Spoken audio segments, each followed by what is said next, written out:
क्या आपकी आंखें टायर्ड लगती हैं, हैवी फील करती हैं या आपकी एज जितनी है उससे ज़्यादा दिखती है? चलिए आज डिस्कस करते हैं इसको कैसे करेक्ट कर सकते हैं और क्या आप उस प्रोसीजर के कैंडिडेट हैं भी या नहीं। हाय, मैं हूं doctor Preeti Pandya, senior consultant plastic surgery. आज हम डिस्कस करेंगे ब्लेफरोप्लास्टी के बारे में। क्या होता है ब्लेफरोप्लास्टी, कौन कौन इसके एग्जैक्ट सही कैंडिडेट्स हैं और क्या आपको इससे फ़ायदा हो सकता है। ब्लेफरोप्लास्टी एक ऐसा प्रोसीजर है जिसमें आपके आईलिड्स की एक्स्ट्रा स्किन या कभी कभी मसल फैट रिमूव किया जाता है, हटाया जाता है, जिससे जो लटकन है, जो ढीलापन है वो करेक्ट हो जाए। इसके साथ साथ ये अपर आईलिड पे भी हो सकता है, लोअर आईलिड पे भी हो सकता है और ज़्यादातर केसेस में दोनों अपर एंड लोअर पे किया जाता है। लोअर में ये टाइटनिंग इफेक्ट देता है। लोअर आईलिड में टाइटनिंग से आपकी फेशियल लूजनेस, फेशियल लैक्सिटी में भी फर्क पड़ता है, वो भी इम्प्रूव होती है। तो डिस्कस करते हैं कि हमको ब्लेफरोप्लास्टी चाहिए क्यों। मोस्ट इम्पॉर्टेंट रीज़न होता है अपीयरेंस, एक बेटर लुक, एक रिफ्रेश्ड अपीयरेंस जिसमें आपकी जो आईज के आसपास का एरिया है वो अच्छा खुला खुला दिखे, झुका हुआ ढीला ना दिखे। वो सबसे इम्पॉर्टेंट रीज़न होता है।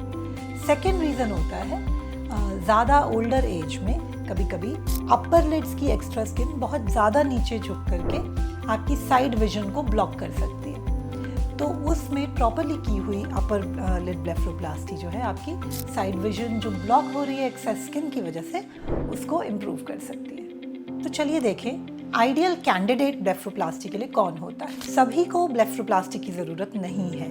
अगर आपको लगता है कि आपकी सैगी आईज हैं, लूज आईज हैं या पफिनेस हो गई है लोअर लिड्स में स्पेशली और कभी कभी अपर लिड्स में भी, या आपको लगता है कि ओल्ड एज और एक्स्ट्रा स्किन की वजह से आपका आउटर साइड ऑफ विजन जो है वो काफ़ी कम हो गया है, क्योंकि स्किन हैंग करती है, वहाँ लटकती है, इसलिए देखना कभी कभी मुश्किल हो जाता है। अगर आप बिल्कुल फिट हैं और कोई मेडिकल कॉम्प्लिकेशंस नहीं हैं जो कि सर्जरी को या प्रोसीजर को कॉम्प्लिकेट करें या तकलीफ दें, अगर ग्रॉसली आपकी ड्राई आईज नहीं है तो आप एक अच्छे कैंडिडेट हैं ब्लेफरोप्लास्टी के लिए। हमें क्या क्या असेस करना होता है आईलिड सर्जरी या ब्लेफरोप्लास्टी के पहले?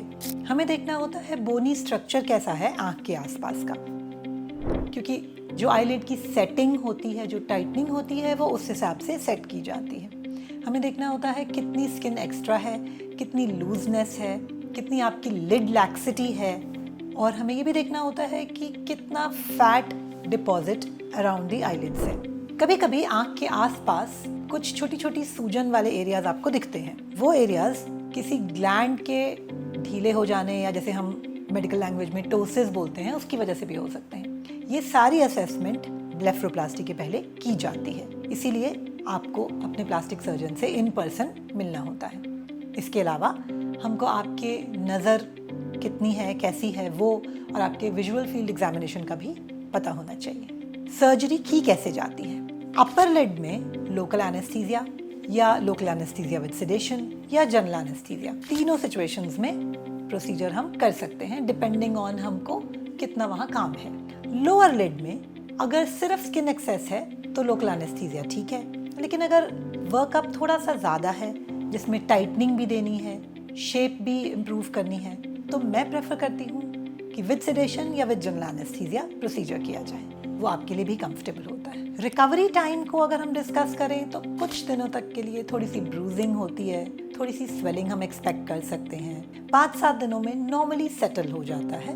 मैक्सिमम 3 वीक्स तक में आप बिल्कुल अपना usual work, usual appearance expect कर सकते हैं, और 3 वीक्स के बाद आप काफ़ी फ्रेश और हेल्दी अपीयरेंस, हेल्दी लुक के साथ नज़र आते हैं। तो हमको ब्लेफरोप्लास्टी के बाद एक बहुत ही फ्रेश अपीयरिंग आईलिड एरिया मिलता है, अच्छी आई ओपनिंग, एक well awake look, rejuvenated look मिलती है।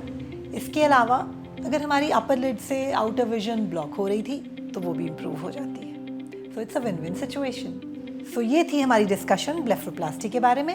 अगर आपके कोई भी क्वेश्चंस हों तो आप कमेंट सेक्शन में पूछ सकते हैं। मैं और मेरी टीम पूरी कोशिश करेंगे आपको जल्दी से जल्दी जवाब देने की। Please like, comment and share and follow us for more such informational content.